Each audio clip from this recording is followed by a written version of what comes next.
حسبي ربي جل الله ما في قلبي غير الله نور محمد صلى الله لا إله إلا الله حسبي ربي جل الله ما في قلبي غير الله نور محمد صلى الله لا إله إلا الله تیرے صدقے میں آقا سار جہاں کو دین ملا بے دینوں نے کلمہ پڑھا لا الہ الا اللہ حسبی ربی جل اللہ ما فی قلبی غیر اللہ نور محمد صلی اللہ لا الہ الا اللہ سمت نبی بو جہل گیا آقا سے اس نے یہ کہا گر ہو نبی بتلاؤ ذرا میری مٹھی میں ہے کیا سمت نبی بو جہل گیا آقا سے اس نے یہ کہا گر ہو نبی بتلاؤ ذرا میری مٹھی میں ہے کیا آقا کا فرمان ہوا اور فضل رحمان ہوا مٹھی سے پتھر بولا لا الہ الا اللہ حسبی ربی جل اللہ ما فی قلبی غیر اللہ نور محمد صلی اللہ لا الہ الا اللہ اپنی بہن سے بول عمر یہ تو بتا کیا کرتی تھی میرے آنے سے پہلے کیا چھپ کے پڑھتی تھی اپنی بہن سے بول عمر یہ تو بتا کیا کرتی تھی میرے آنے سے پہلے کیا چھپ کے پڑھتی تھی بہن نے جب قرآن پڑھا سن کے کلام پاک خدا دل یہ عمر کا بول اٹھا لا الہ الا اللہ حسبی ربی جل اللہ ما فی قلبی غیر اللہ نور محمد صلی اللہ لا الہ الا اللہ حسبی ربی جل اللہ ما فی قلبی غیر اللہ نور محمد صلی اللہ لا الہ الا اللہ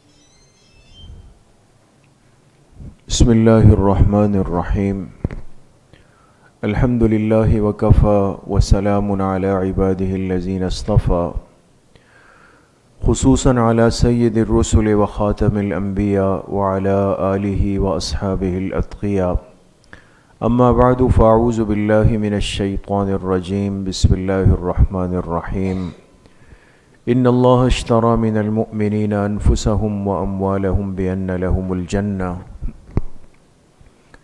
وقال رسول اللہ صلی اللہ علیہ وسلم الجہاد ماض إلى يوم القیامہ صدق اللہ وصدق رسولہ النبی الکریم یا رب صل وسلم دائما ابدا علی حبیبک خیر الخلق کلہم تمام ساتھی ایک مرتبہ محبت سے درود شریف پڑھ لیں اللهم صل على محمد وعلى آل محمد كما صليت على إبراهيم وعلى آل إبراهيم إنك حميد مجيد اللهم بارك على محمد وعلى آل محمد كما باركت على إبراهيم وعلى آل إبراهيم إنك حميد مجيد۔ میرے انتہائی قابل قدر دوستوں، بھائیوں اور بزرگوں، الحمدللہ آج ہم تاریخ اسلام کی مجلس نمبر 30 میں سب جمع ہیں۔ اللہ پاک آپ سب کے اس آنے کو، بیٹھنے کو، سننے اور سنانے کو اپنی بارگاہ عالیہ میں قبول فرمائیں، اور ہم سب حاضرین و حاضرات، سامعین و سامعات کے ظاہر و باطن کی اصلاح کا ذریعہ بنائیں۔ تاریخ میں بات چل رہی ہے دور خلافت راشدہ کی۔ خلافت راشدہ کے مبارک دور کا آغاز ہوا جس دن جناب نبی کریم صلی اللہ علیہ وسلم دنیا سے تشریف لے گئے۔ سلسلہ نبوت کی تکمیل ہو گئی۔ اب آپ کے بعد قیامت تک کوئی نیا نبی بن کر اس کائنات میں نہیں آ سکتا ہے۔ تکمیل نبوت کے بعد جو سلسلہ امت کو ملا وہ سلسلہ خلافت ہے، اور خلافت میں سب سے بہترین دور جو اللہ پاک نے اس امت کو بطور نمونے کے اللہ پاک نے عطا فرمایا وہ دور خلافت راشدہ ہے، جس کی کل مدت تقریباً 30 سال ہے۔ خلافت راشدہ کے منصب پر جو پہلی شخصیت فائز ہوئی ان کا نام کیا ہے؟ حضرت ابو بکر صدیق رضی اللہ تعالی عنہ۔ اور ان کی مدت خلافت کا عرصہ کتنا ہے؟ 2 سال 3 مہینے اور 10 دن، بمشکل یعنی 2.25 سال اس امت کے خلیفہ رہے۔ اس کے بعد خلیفہ دوم منتخب ہوئے حضرت عمر فاروق رضی اللہ تعالی عنہ۔ حضرت عمر رضی اللہ عنہ کے دور خلافت پر ہماری بات اس وقت چل رہی ہے۔ جی، آپ کی زندگی کا ایک حصہ وہ ہے جو حضرت عمر رضی اللہ عنہ کی پیدائش یعنی ولادت تا خلافت ہے، اس پہ بات ہو چکی ہے۔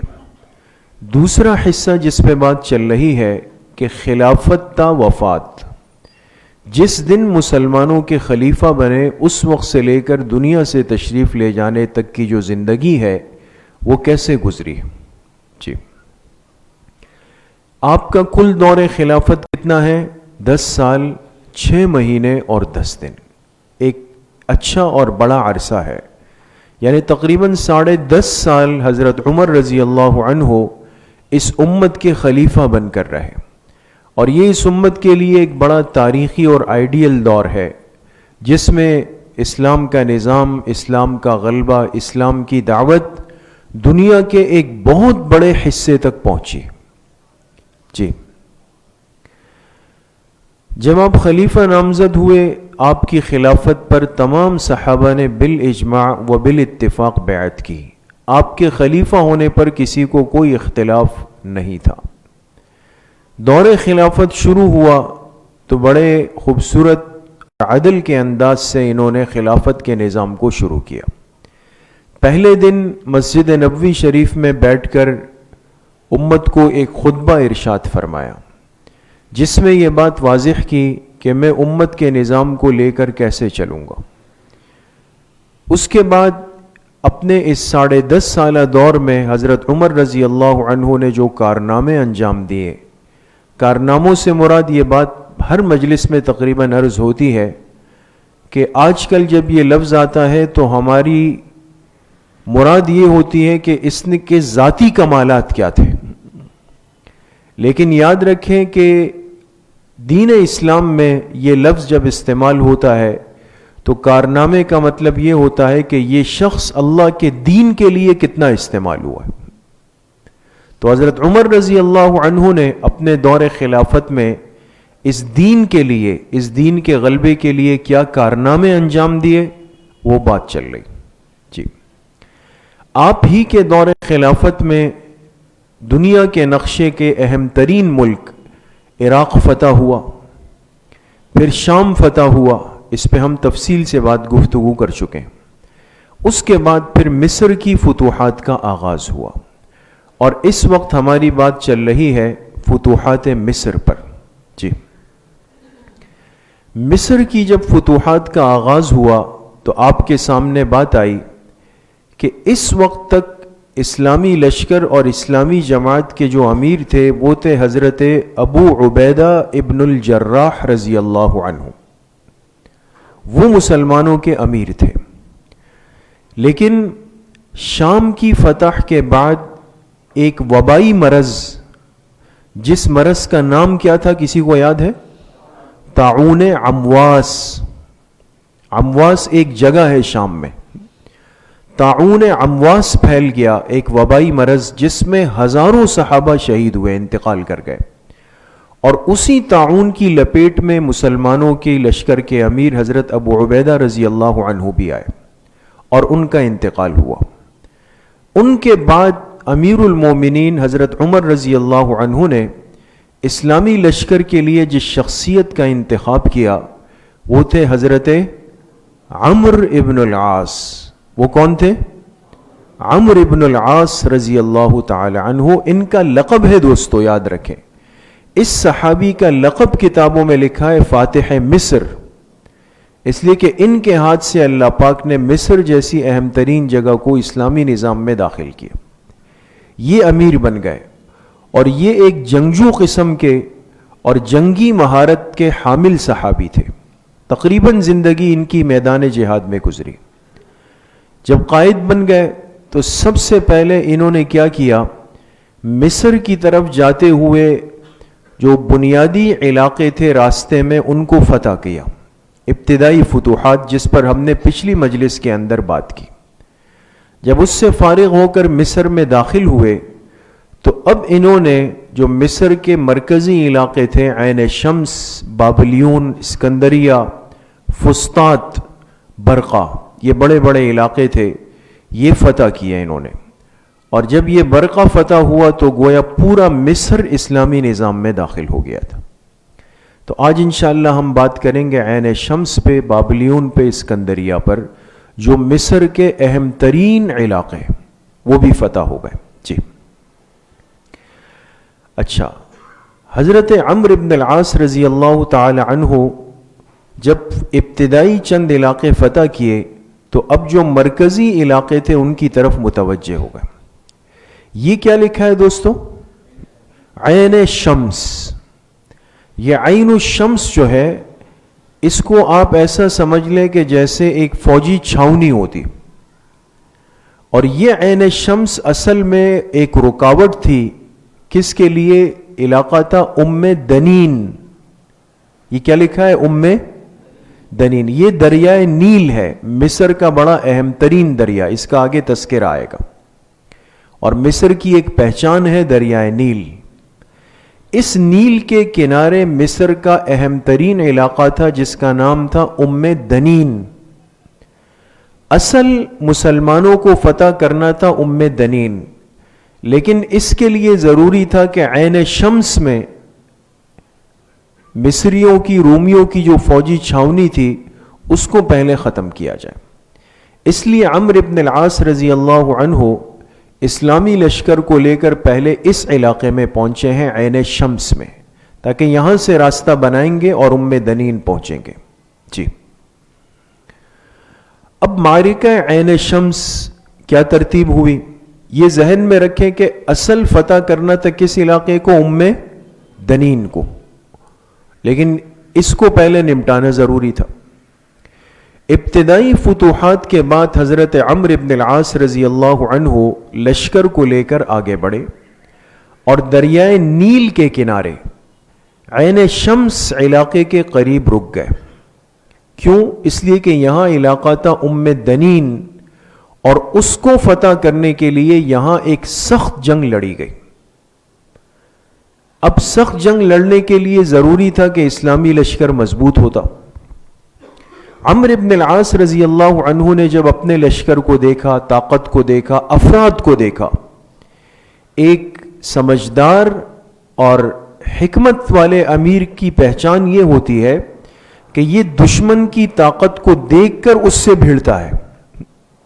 ایسا نہیں کہ اپنے سے کئی گنا بڑے طاقتور دشمن سے انسان پنجہ لڑا دے، نقصان ہوتا ہے. تو جب دیکھا تو اندازہ ہوا کہ ہمیں افرادی قوت کی ضرورت ہے. تو کیا کیا؟ خط لکھا مدینہ منورہ امیر المومنین حضرت عمر رضی اللہ عنہ، اور ان سے کہا کہ ہمیں افرادی طاقت کی بڑی سخت ضرورت ہے، آپ ہمارے پاس ایک جماعت کو بھیج دیں. مدینہ منورہ سے حضرت عمر رضی اللہ عنہ نے 4000 مجاہدین کا لشکر بھیجا. لیکن ان کو کس ترتیب پر بھیجا؟ ہر 1000 کے دستے پر ایک امیر مقرر کیا، ایک امیر. تو 4000 پہ کتنے امیر ہو جائیں گے دوستوں؟ 4 ہو جائیں گے نا، 4 امیر ہوں گے. ایک تھے مشہور صحابی حضرت زبیر ابن العوام رضی اللہ عنہ، ان کی قبر بصرہ میں. دوسرے حضرت مقداد ابن اسود رضی اللہ عنہ. تیسرے حضرت عبادہ ابن صامت رضی اللہ عنہ. اور چوتھے حضرت مسلمہ ابن مخلد. یہ مسلمہ ہے، یہ لفظ کیا ہے؟ مسلمہ. یہ الفاظ کی تصحیح کرتے رہیں. مسلمہ ابن مخلد رضی اللہ عنہ. یہ 4 امیر ہیں، اور ہر امیر کی ماتحتی میں کتنے افراد دیے گئے؟ 1000 افراد. 4 لشکر بن گئے. اور پھر یہ لشکر آیا اور آ کے مصر میں حضرت عمرو ابن العاص سے ملا. اب طاقت ہو گئی، مضبوط ہو گئے. اب ایک گھمسان کی جنگ ہوئی، بھرپور لڑائی ہوئی. لیکن آپ حضرات غور کریں گے دوستو، تاریخ سے ہمیں سیکھنے کو جو باتیں ملتی ہے وہ کیا ہے کہ کبھی بھی انسان مشکل حالات میں اپنی 100% صلاحیتیں نہیں لگاتا. آپ صحابہ کو دیکھیں نا، حضور علیہ السلام کی تربیت یافتہ ہے، لہذا مشکل وقت میں ضرورت کی چیزوں کو تھوڑا تھوڑا کر کے استعمال کریں تاکہ پریشانی نہ ہو. تو حضرت عمرو ابن العاص نے کیا کیا؟ یہاں حضرت خالد ابن ولید رضی اللہ عنہ والی چال چلی. ان کی صحبت میں رہے تھے، ان کے ساتھ رہے تھے، تو ان کی چال انہوں نے یہاں پر اختیار کی. وہ کیا کیا؟ پورے اسلامی لشکر کو 3 حصوں میں تقسیم کر دیا. پورا لشکر ایک ساتھ لے کے نہیں گئے لڑنے کے لیے، 3 حصوں میں بانٹ دیا. ایک حصے کو جبل احمر کے پہاڑوں میں چھپا دیا بالکل. دوسرے حصے کو دریائے نیل کے قریب ٹھہرا دیا. ٹھیک ہے. تیسرے حصے کو لے کر یہ دشمن سے ٹکرا گئے. یہ دمشق نہیں ہے، دشمن سے ٹکرا گئے. اب جب دشمن سے لڑنے لگے تو پوری ایک پلاننگ تھی، منصوبہ بندی تھی. دوران لڑائی کیا ہوا کہ جو دستہ جبل احمر میں چھپا ہوا تھا نا، اس لڑائی کے بیچ میں وہ دستہ بھی نکل آ کے حملہ آور ہوا. اب ایک کے بجائے 2 ہو گئے. مصر کے لوگ گھبرا گئے.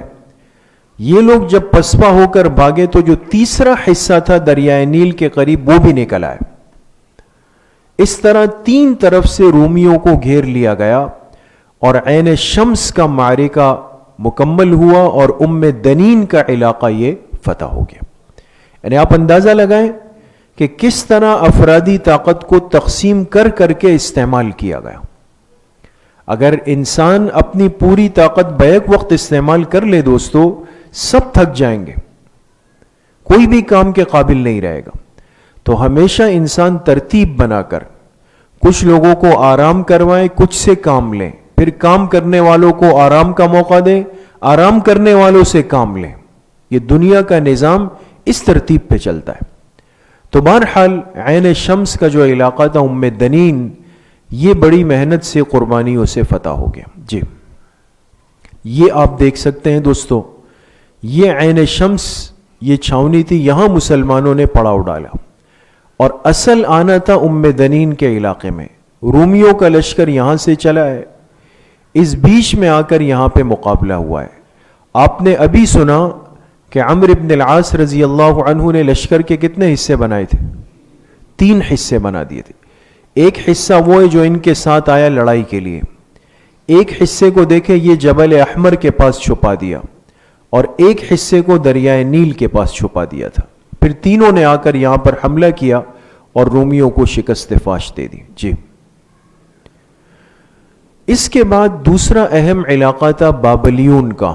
بابلیون یہ مصر کا بہت اہم مرکزی علاقہ تھا.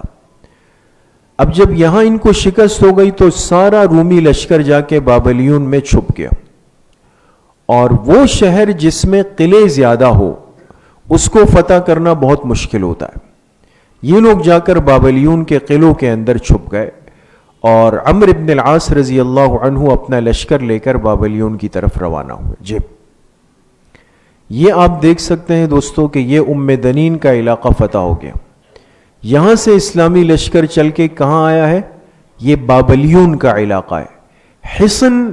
حصن عربی کا لفظ ہے دوستو, حصن صاد کے ساتھ, اور حصن عربی میں کس کو کہتے ہیں؟ جی قلعے کو. قلعہ جانتے ہیں نا, قلعے کو عربی میں حصن کہتے ہیں. حصن صاد کے ساتھ کا, اس لیے ایک دعاؤں کی ایک کتاب ملتی ہے جس کا نام ہے حصن حصین, صاد کے ساتھ. آپ کبھی غور کریں گے, دعاؤں کا ایک مجموعہ ہے, اس کا نام ہے حصن حصین, مضبوط قلعہ. یعنی جو مسلمان ان مسنون دعاؤں کا اہتمام کر لیتا ہے ایسا ہے جیسے مضبوط قلعے کے اندر آ جاتا ہے. بعض لوگ اس کتاب کو لے کے کہتے ہیں میں نے آج حسن حسین خریدی. حسن حسین, اس کا نام حسن حسین نہیں ہے, اس کتاب کا نام کیا ہے دوستو؟ حصن حصین. کیا نام ہے؟ حصن حصین ہے. تو یہ بابلیون کا قلعہ تھا. اب عمرو بن العاص لشکر کو لے کر یہاں آ گئے. جی اچھا, یہ لوگ قلعوں میں بند ہو گئے. حضرت عمرو بن العاص نے قلعے کا محاصرہ کیا. 7 مہینے تک یہ محاصرہ جاری رہا. 7 مہینے تک. اس دوران حضرت عمرو بن العاص نے مصالحت کی پوری کوشش کی کہ بھئی کوئی جوڑ کی صورت, درمیانہ راستہ نکل آئے. مصر پر جو بادشاہ تھا اس کا نام تھا مقوقس. اس کا نام کیا تھا؟ اس کا تذکرہ پچھلی مجلس میں بھی ہوا, آپ کو یاد ہوگا. مقوقس کی بیٹی ہی مال غنیمت میں قیدی بن کر آئی تھی. تو خیر, مصر کا بادشاہ تھا مقوقس. 7 مہینہ بہت بڑا عرصہ ہوتا ہے, اور ایک ملک کا نظام رک جائے, اب نہ آدمی جا سکتا ہے, نہ بیٹھ سکتا ہے, نہ تجارت ہو سکتی ہے, بڑی پریشانی ہو گئی. تو جب عمرو بن العاص نے پیغامات بھیجے تو بالآخر یہ سمجھدار آدمی تھا مقوقس, اس نے جزیے پر رضامندی ظاہر کی. جزیہ کہتے ہیں دوستو آج کل کی اصطلاح میں جیسے کہ ٹیکس دینا.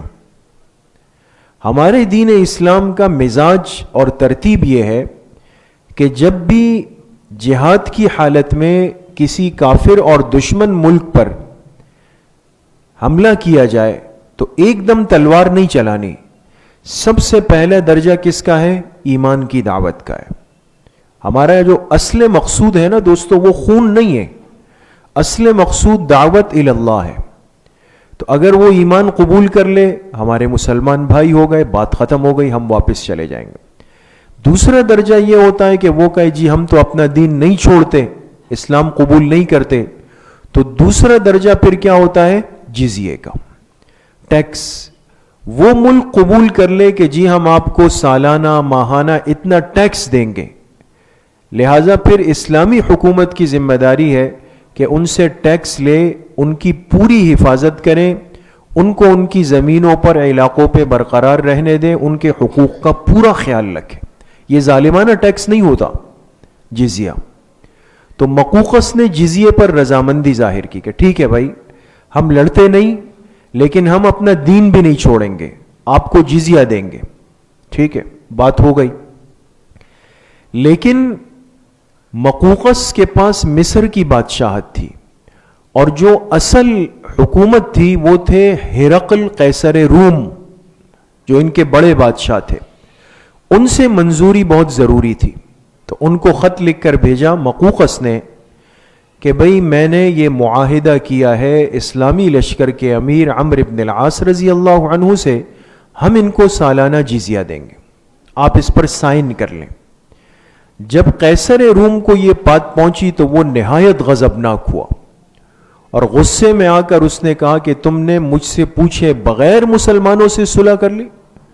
مقوقس کو مصر سے جلاوطن کر دیا کہ بھئی آج سے تم مصر کے بادشاہ نہیں، اور اعلان کر دیا کہ اسلامی لشکر پر حملہ کر دیا جائے۔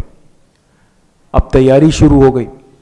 عمرو بن العاص رضی اللہ عنہ نے جب دیکھا کہ بھئی معاہدہ پورا نہیں ہوا بلکہ مقوقس کو جلا وطن کر دیا، تو اس نے رات کا انتظار کیا انہوں نے، اور ایک رات قلعے کی دیواروں کو عبور کیا۔ آسان نہیں تھا۔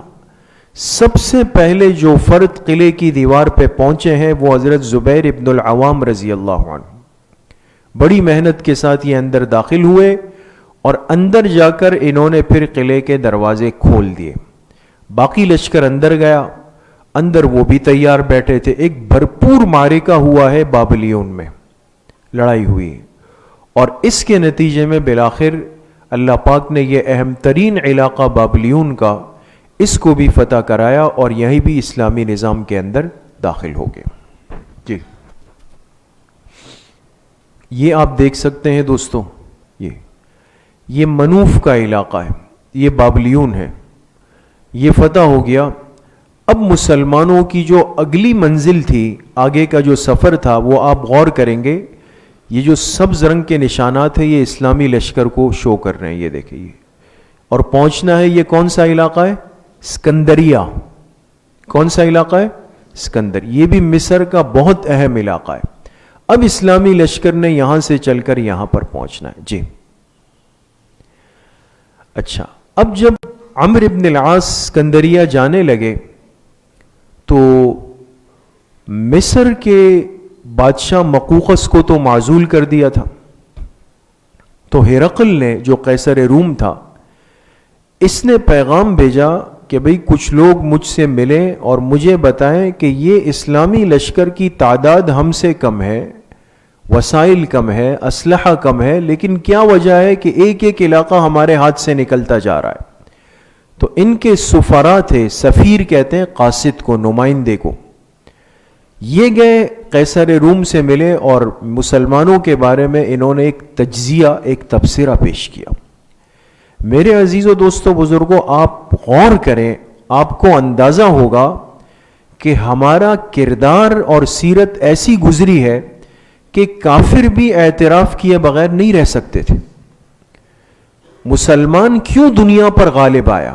اس کی وجہ کیا تھی؟ آپ سنیں۔ جب ان کے سفیر گئے تو کہا بادشاہ، مسلمان ایک ایسی قوم ہے جنہیں موت زندگی سے زیادہ پیاری ہے، جنہیں تواضع تکبر سے زیادہ پسند ہے، ان میں سے کوئی شخص دنیا اور متاع دنیا کا حریص نہیں ہے، وہ زمین پر بیٹھنے کو عار نہیں سمجھتے، دسترخوان بغیر دسترخوان کے کھانا کھا لیتے ہیں، ان کا سردار بھی انہی کے جیسا ہے، کسی بات میں ان سے ممتاز نہیں، اعلیٰ ادنا غلام آقا کی ان میں تمیز نہیں ہے، فرق نہیں۔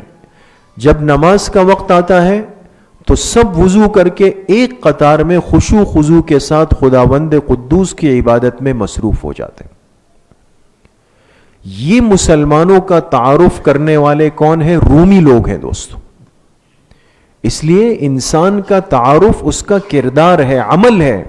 آج باتیں تو بہت ہیں، ہم باتوں کے بادشاہ ہیں، باتوں کے امام ہیں، بڑی بڑی باتیں کریں گے، لیکن وہ مسلمان جو واقعتاً اپنے کردار سے، گفتار سے، اخلاق سے، آداب سے مسلمان تھا، وہ باقی نہیں رہا ہے دوستو۔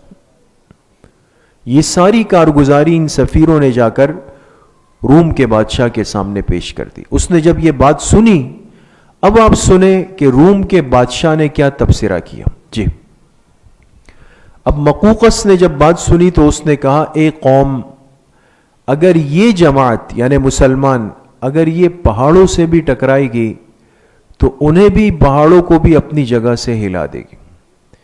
خیریت اسی میں ہے کہ ہم اس سے پہلے کہ یہ ہم پر حملہ کریں، ہمیں چاہیے کہ ہم ان سے کیا کر لیں؟ صلح کر لیں۔ دیکھیں یہی وہ بات تھی کہ جس کی وجہ سے مقوقس کو کیا کیا گیا؟ جلا وطن کر دیا گیا۔ اس لیے آج اس ایمانی کردار کی بہت بڑی ضرورت ہے دوستو۔ جی اب رخ کیا مسلمانوں نے اسکندریہ کا۔ یہ بالکل ایک ساحلی علاقہ تھا اور بہت مرکزی علاقہ تھا، تجارتی مرکز تھا، لہذا پورے لشکر کو لے کر عمرو بن العاص رضی اللہ عنہ اسکندریہ کی طرف روانہ ہو گئے. جی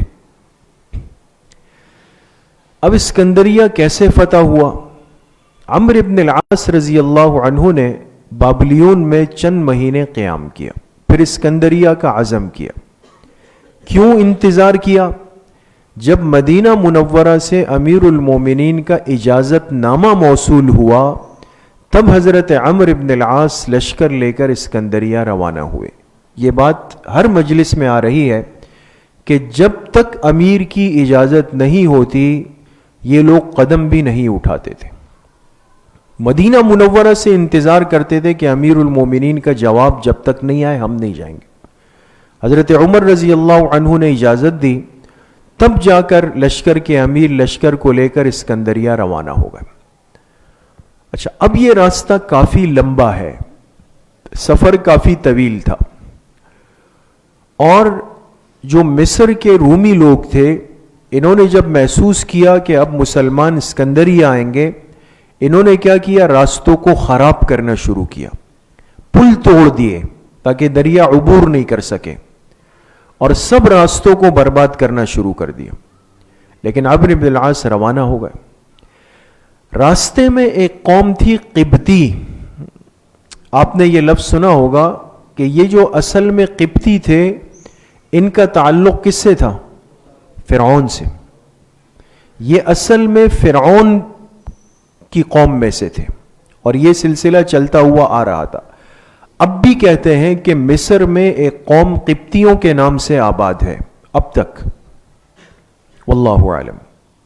یہ قبطی قوم راستے میں ان کی آبادی تھی، اور یہ لوگ خود بھی روم والوں سے تنگ آ گئے تھے. مسلمان نہیں تھے لیکن رومیوں سے تنگ ہو گئے تھے.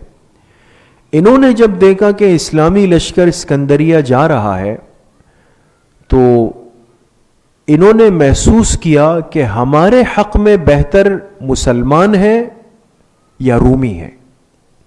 تو ان کو اندازہ ہوا کہ روم والے ہمیشہ ہمیں دبا کر رکھتے ہیں، ہم پہ ظلم کرتے ہیں، زیادتی کرتے ہیں، اور اسلامی لشکر جب سے مصر میں آیا ہے تو ہمیں سکون ہے، عافیت ہے.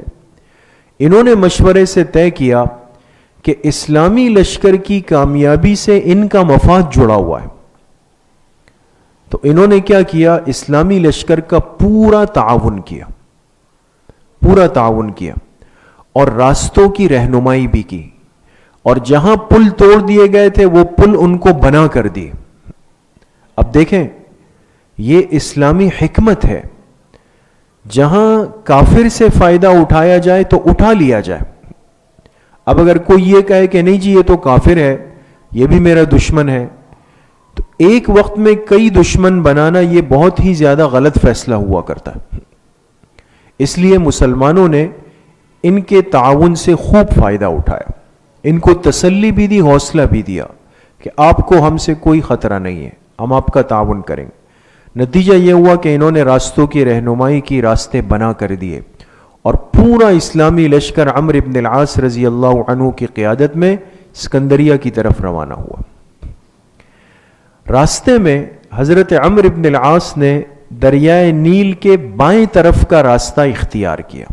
بائیں طرف کا کیوں؟ تاکہ ایک طرف سے دریا کی قدرتی حفاظت کا انتظام ہو. بھئی جس طرف دریا ہے، پانی ہے، تو وہ تو ایک من جانب اللہ ایک حفاظتی انتظام ہو گیا نا، تو وہاں ٹینشن نہیں ہے. دوسری طرف صحرائی زمین تھی اور اس میں لشکر اور گھوڑوں کو چلنے میں کوئی دشواری نہیں تھی. بالآخر اسلامی لشکر نے جا کر اسکندریہ کو گھیر لیا. یہ پہنچ تو گئے لیکن ان کو اندازہ نہیں تھا کہ رومیوں نے اسکندریہ کے قلعے پر منجنیق لگائی ہوئی ہے. منجنیق جانتے ہیں نا دوستوں؟ جیسے آج کل توپ ہوتی ہے نا، توپ، اس میں گولہ ڈال کے اس کو فائر کیا جاتا ہے. اس زمانے کی جو توپ تھی وہ کیا تھی؟ منجنیق. یہ لکڑی کی بنائی جاتی تھی. ہمارے اندرون سندھ میں بھی بہت سارے علاقے جو قلعے وغیرہ محمد بن قاسم رحمۃ اللہ علیہ اور انہوں نے فتح کیے ہیں، آج بھی بطور علامت ان کی منجنیقیں رکھی ہوئی ہیں. تو اس میں بڑے بڑے پتھر ڈالے جاتے تھے اور پھر جس سے مقابلہ ہوتا اس کی طرف پھینکے جاتے تھے. یہ بات اسلامی لشکر کو پتہ نہیں تھی کہ انہوں نے قلعے میں منجنیق نصب کی ہوئی. تو بالکل قلعے کے قریب پہنچ گئے. انہوں نے کیا کیا کہ رومیوں نے وہاں سے سنگ باری شروع کر دی, پتھر برسانا شروع کیے. عمرو بن العاص رضی اللہ عنہ یہ بڑے سمجھدار انسان تھے, سمجھ گئے. فوراً لشکر کو کہا کہ آہستہ آہستہ پیچھے ہٹنا شروع کریں, لیکن دائرہ نہ توڑیں, محاصرہ. یہ ان پر ظاہر نہ ہونے دے کہ ہم نے محاصرہ ختم کیا ہے. پیچھے قدم پیچھے ہٹائیں, لیکن محاصرہ نہیں چھوڑنا ہے. اتنے فاصلے پر ہو جائیں جہاں تک ان کے پتھر نہیں پہنچ سکیں گے, لیکن چاروں طرف سے قلعے کو گھیر لیا جائے گا. محاصرہ نہیں چھوڑا. اس بیچ اب کیا ہوا, مسلمان بیٹھ گئے, رومی اندر بیٹھے ہوئے ہیں. مسلمان قریب نہیں جا سکتے. کیوں نہیں جا سکتے؟ اس لیے کہ اوپر سے پتھر آئیں گے. اب وہ اندر بند ہو گئے, مسلمان باہر بیٹھ گئے. اب وقت گزاری تو نہیں کرنی. تو عمرو بن العاص نے کیا کیا, اس بیچ میں ایک جماعت کو یہیں پر چھوڑ دیا کہ بھئی آپ قلعے کا محاصرہ کریں. خود کیا کیا, اس درمیان جا کر قریب کے علاقوں کو فتح کر لیا. دوست دیکھیں, یہ ایک کام میں وقت اگر زیادہ لگ رہا ہو نا, تو کسی ذمہ دار سنجیدہ آدمی کو وہاں لائن میں کھڑا کر دیں اور اس بیچ میں جا کر اپنے باقی کام نمٹا کے آ جائیں. یہ بھی ایک سمجھداری کہلاتی ہے. دوستو, آج ہم کیا کرتے ہیں, کسی کام کے لیے جب جاتے ہیں تو 10 آدمی ایک وقت میں ایک جگہ کھڑے ہوئے.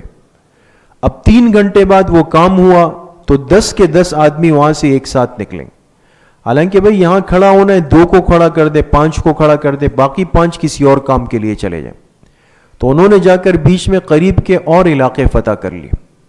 اب جیسے جیسے اطلاع آتی تھی نا کہ بھئی فلاں علاقہ بھی مسلمانوں نے فتح کیا, فلاں بھی فتح کیا, فلاں بھی فتح کیا, تو اندر جو رومی بیٹھے تھے ان کی ہمتیں ٹوٹتی چلی جا رہی تھی کہ بھئی یہ تو ہماری بھی اب خیر نہیں. بالآخر جب کافی دن گزر گئے تو اب صلح کی پیشکش ہوئی. اندر سے انہوں نے پیغام بھیجا کہ بھئی ہم چاہتے ہیں کہ آپ لوگوں سے صلح کر لیں. عمرو بن العاص رضی اللہ عنہ نے فرمایا کہ ہم انکار نہیں کیا, اگر آپ لوگ برضا و خوشی ہمیں علاقہ دینے کے لیے تیار ہے تو ہمیں بھی شوق نہیں ہے کہ ہم خون ریزی کریں. لہٰذا ان کی صلح کی پیشکش قبول ہو گئی اور اسکندریہ بھی فتح ہو گیا. کہ یہ مصر کا بڑا اہم علاقہ تھا, یہ فتح ہوا. لیکن اس فتح کے اندر اس علاقے کے لوگوں سے, مصریوں سے صلح کی چند شرائط طے ہوئی. اب آپ دیکھیں گے اس میں کہ ایک مسلمان اور اسلامی لشکر جب کسی جگہ پہ غالب آ جائے تو وہ کتنا اللہ کے خوف کے ساتھ, اللہ کے تعلق کے ساتھ نظام کو چلاتے ہیں, ظلم و زیادتی نہیں ہوتی. تو انہوں نے صلح کی کچھ شرائط طے کی. نمبر 1, ہر بالغ مرد کی طرف سے سالانہ 2 دینار ادا کیے جائیں گے. کتنے دینار؟ سالانہ. سالانہ کا مطلب پورے ایک سال میں صرف 2 دینار. نمبر 2, اس سے بھی عورتیں, بچے, بوڑھے مستثنا ہوں گے, ان سے نہیں لیا جائے گا. عورتوں سے نہیں, بچوں سے نہیں, بوڑھوں سے نہیں. آج تو ہر چیز میں ہر ایک شامل ہے, فرق ہی نہیں. نمبر 3, اسلامی فوجیں دوران جنگ جس علاقے سے گزریں گی, قبطی ان کی مدد بھی کریں گے اور ان کے لیے رسد کا یعنی ضرورت کا انتظام بھی کریں گے. نمبر 4, مسلمانوں کو قبطیوں کی زمین اور مال و دولت سے کوئی سروکار نہیں ہوگا, اس کو ہاتھ نہیں لگائیں گے. نمبر 5, مصر کے رومیوں کو حق ہوگا کہ خواہ وہ قبطیوں کی شرائط پر مصر میں رہنا قبول کریں یا اپنے ملک کو واپس لوٹ جائیں. بات سمجھ گئے دوست؟ اب آپ اندازہ لگائیں, ان قبطیوں نے اسلامی لشکر کی مدد کی تھی نا, تو جب معاہدہ طے ہوا تو مسلمانوں نے باقاعدہ شق نمبر 3 اور شق نمبر 4 اس میں ان کا بھرپور خیال رکھا, پورا ان کے لیے انتظام کیا اور ان کے اس تعاون کا ان کو بہترین اجر اور بہترین ان کے ساتھ احسان کا معاملہ کیا.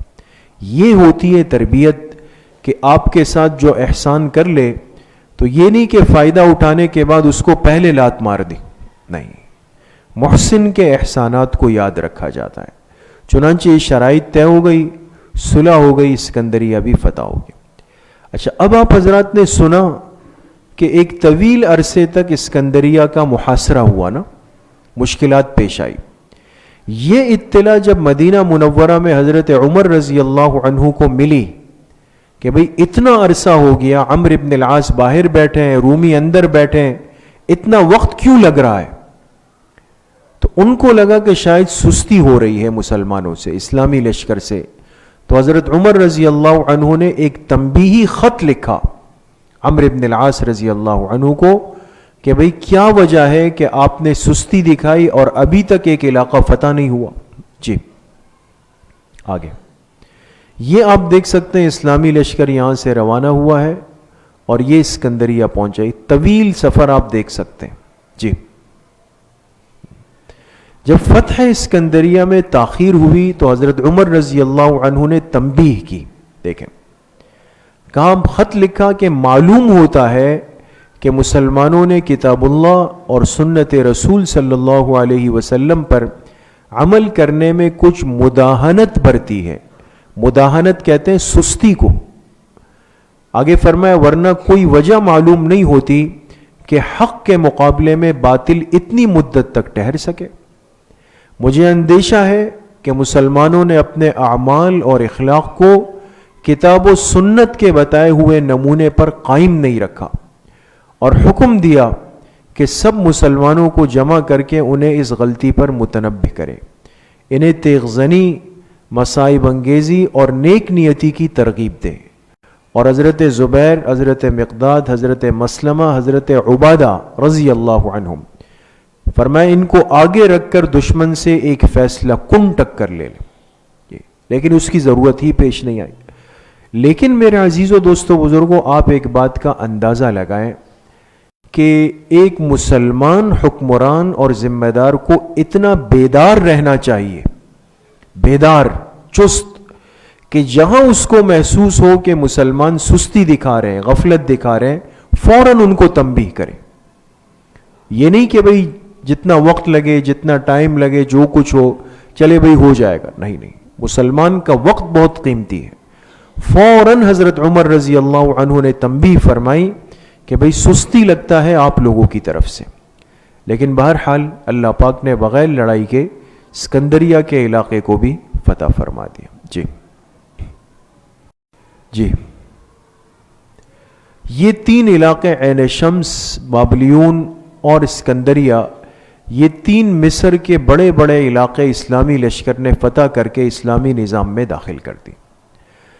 جب یہ صورتحال ہوئی تو ایک قاصد مدینہ منورہ آیا ہے، مصر کا ایک قاصد مدینہ منورہ آیا اور اس نے حضرت عمر رضی اللہ عنہ سے ملاقات کی کوشش کی۔ کیا معاملہ پیش آیا؟ پھر ایک شہر ہے، اس کا نام ہے فسطاط، یہ ایک نیا شہر ہے، اس کو حضرت عمرو ابن العاص نے آباد کیا ہے۔ پھر دریائے نیل میں ایک بڑا عجیب و غریب واقعہ پیش آیا تاریخ کا، اور آخر میں یہ علاقہ ہے برقہ، یہ فتح ہو جائے گا۔ ان چار پہ انشاءاللہ ہم آئندہ مجلس میں بات کریں گے۔ اللہ پاک مجھے بھی آپ سب کو صحیح عمل کی توفیق نصیب فرمائے۔ وآخر دعوانا ان الحمدللہ رب العالمین۔ الحمدللہ رب العالمین والصلاة والسلام علی سید الانبیاء والمرسلین سیدنا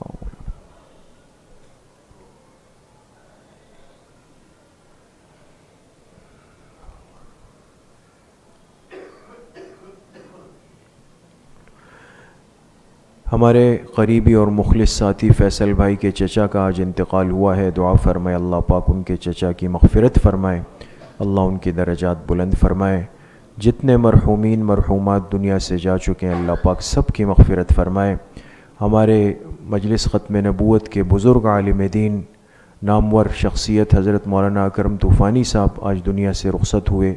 دعا فرمائے اللہ پاک حضرت کے درجات کو بلند فرمائے، ان کی بال بال اللہ پاک مغفرت فرمائے، ہم سب کا خاتمہ بالایمان و بالخیر نصیب فرمائے۔ وصلی اللہ وسلم علی نبینا محمد وآلہ وصحبہ اجمعین برحمتک۔ السلام علیکم ورحمۃ اللہ۔